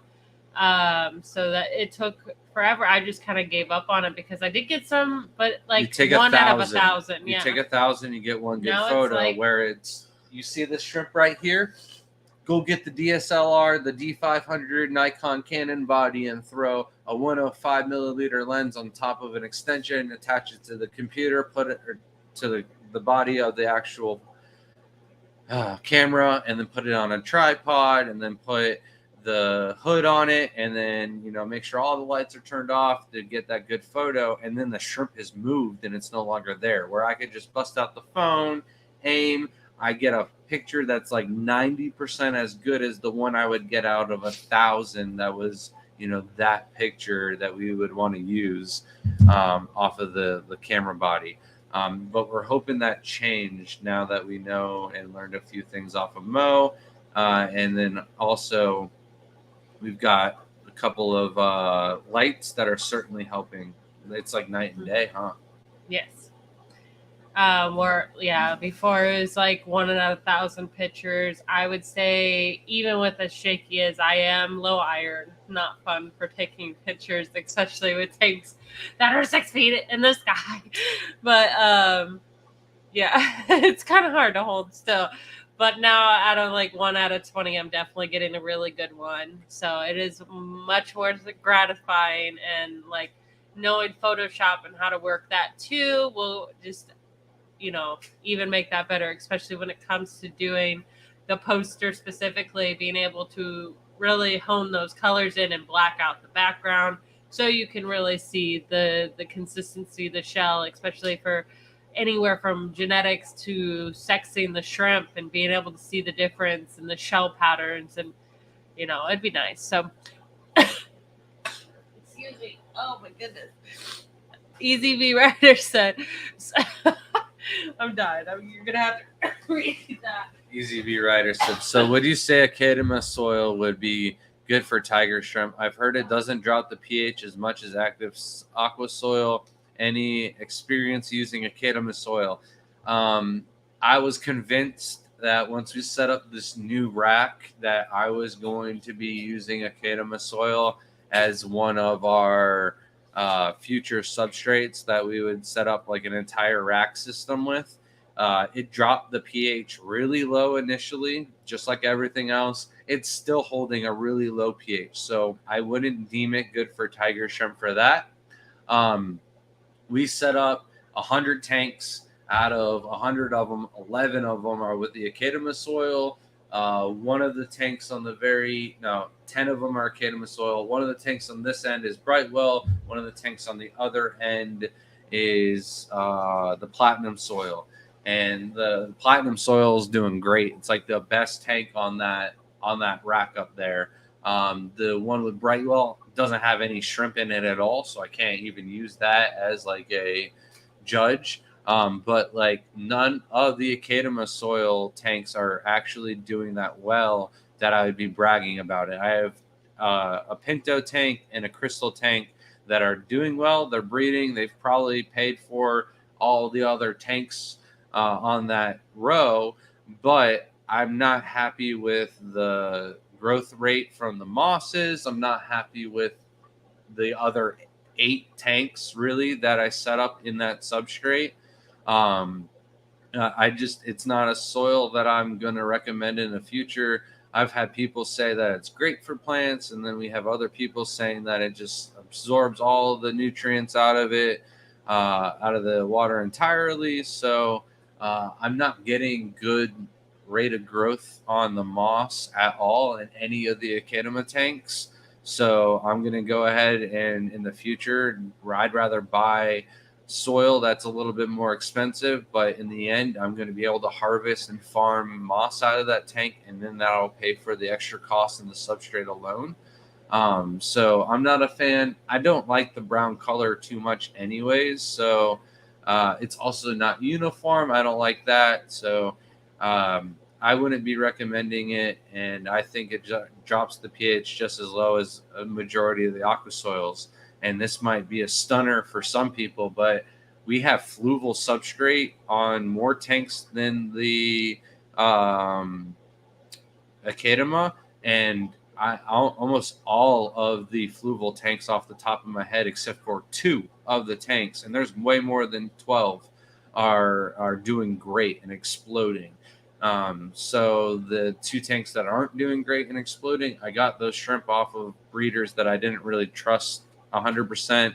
I'm pretty sure they were imports sold as homebred, and I kind of had a feeling just the price was cheap enough that I thought, all right, let's fill up this rack with some new bloodlines, and just didn't get good results. But the majority of my fluval tanks are doing really well, so I'd actually rather set up a fluval tank in the future than the Academa.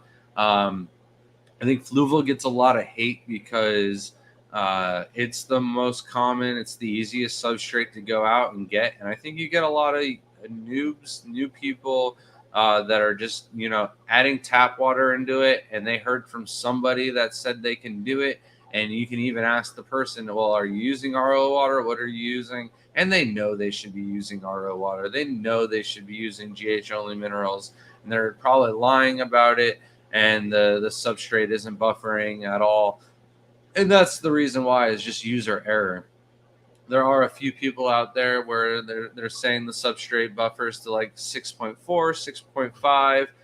There's a possibility that their pH test is off a little bit, and their substrate could be reading at 6.2 or 6, and that's actually perfectly fine for the majority of Caridina. So we've had really good success, and we know our RO water is 0. That's another thing people could be lying about, is the TDS in their RO water isn't exactly low enough to where their KH is getting down to absolute 0, and that is affecting the pH of their aquarium as well. So I know we talked about this being Caridina shrimp and other stuff too.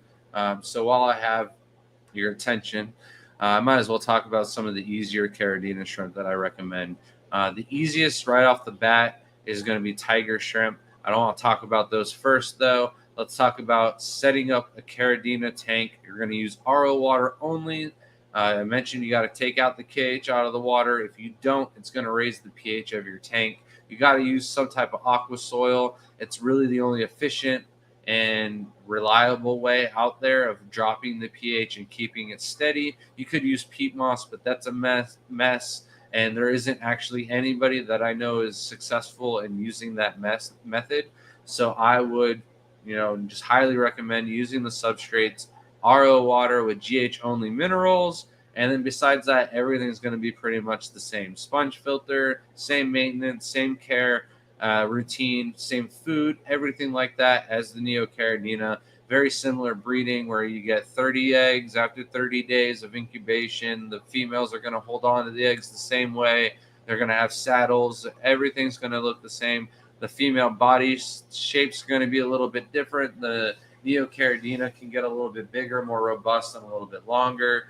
But for the most part, if you're setting up the water and the tanks and everything like that correctly, Caridina can actually be less work than Neocaridina because they throw a lot less culls. You can crossbreed them and get actually cool and interesting shrimp, where if you crossbreed the Neocaridina, you'll end up with wild types and stuff like that. So always best to set up the tank properly. Easy Caridina to get started with. Crystal shrimp are great. I recommend getting Michelins. Michelins are crystal shrimp that have the Taiwan bee gene inside them, which are a more expensive, harder, more sensitive shrimp to take care of.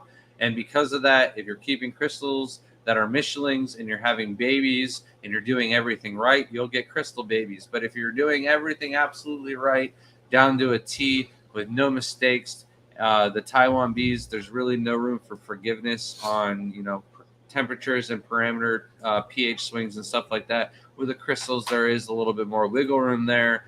The Taiwan bees, if everything's perfect, you'll get those babies, and some of those are worth $10 to $50 a piece, and you don't have to worry about spending that money up front and killing off expensive shrimp. If you just buy the $4 Michelins, you can breed out those shrimp yourself.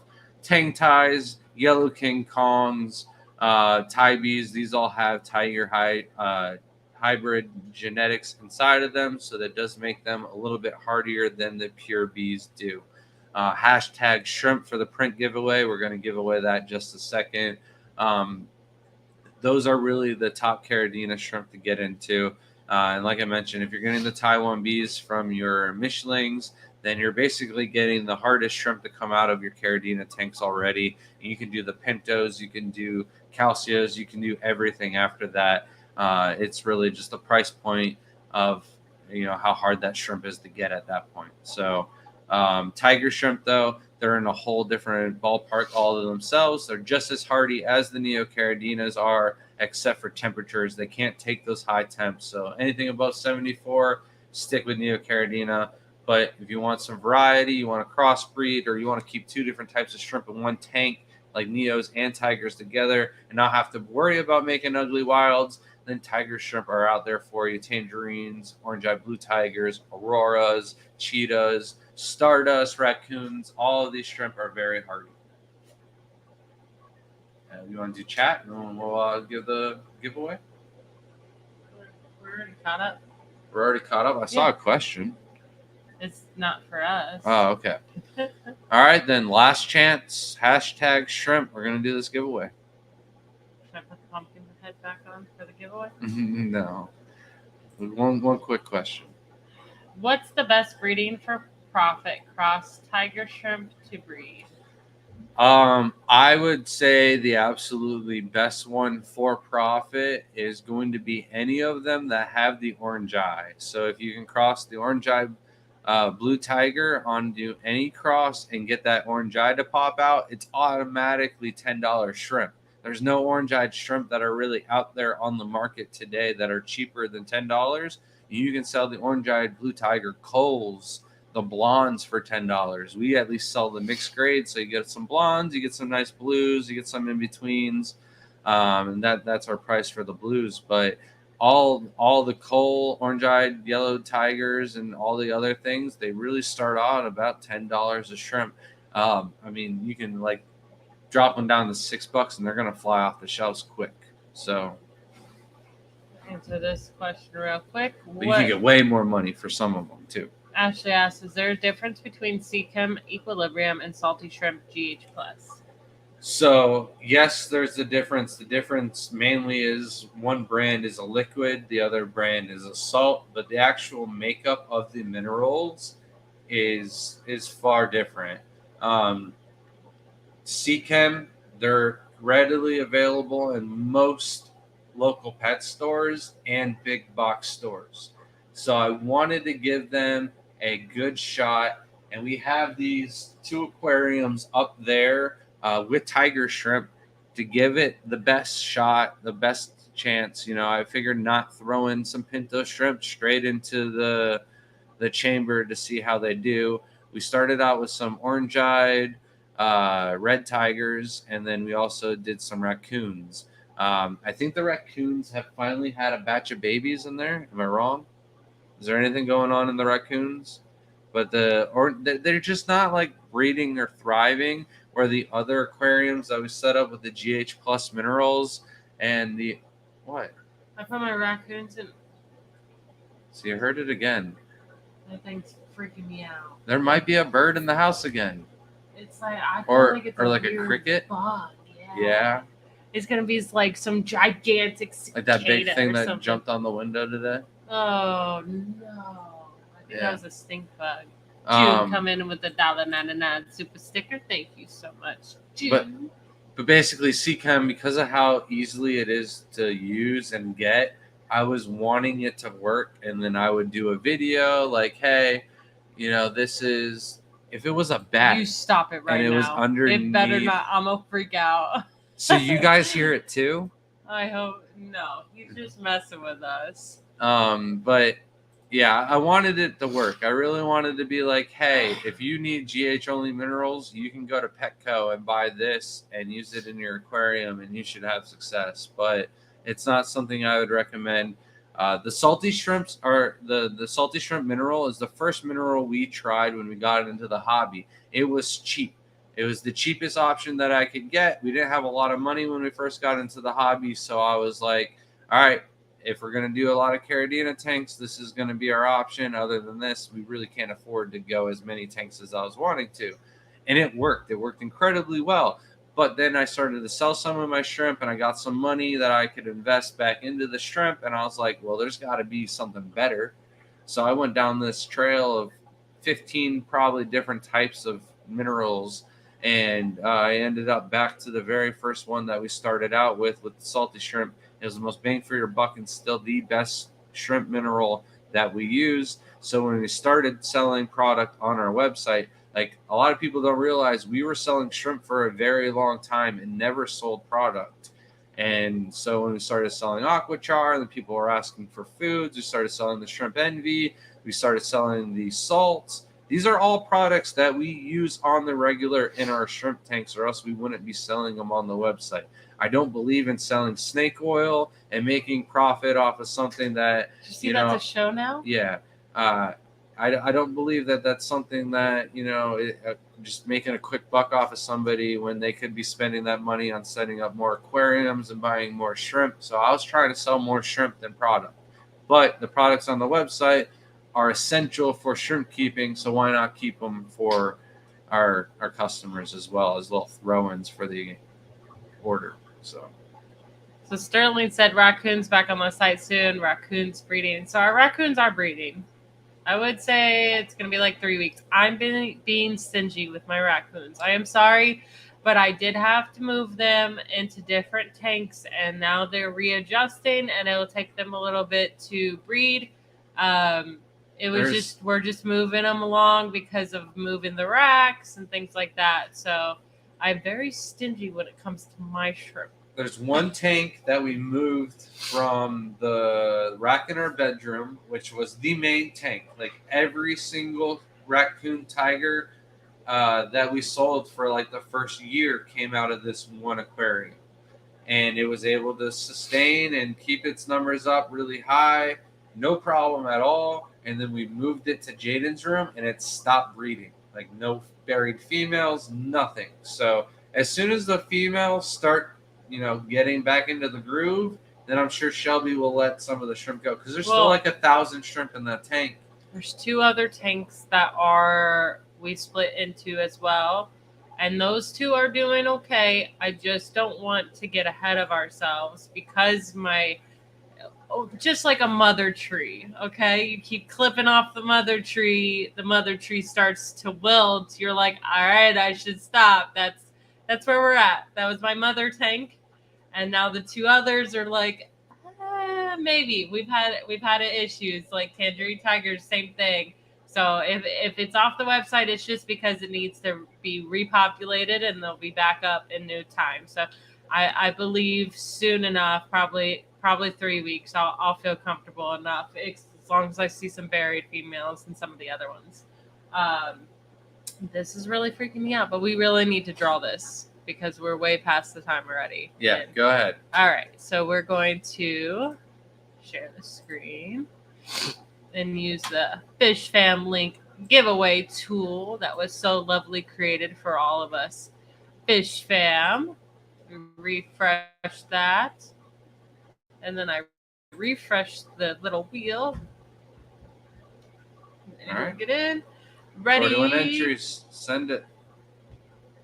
Where's the button? Spin. I couldn't read.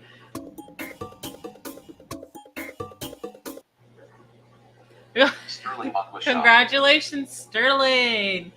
Do I still have the comment pulled up from him? That would have been funny. What did he say?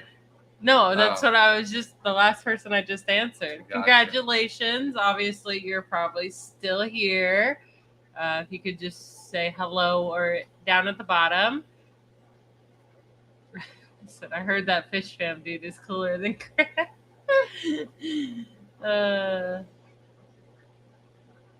You're still here, right, sir? I don't think you're cooler if you can't keep Tangerine Tigers, though.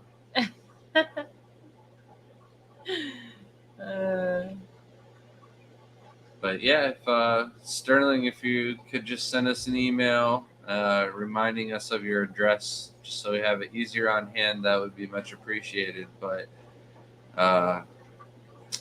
is he even here? No. That's the thing.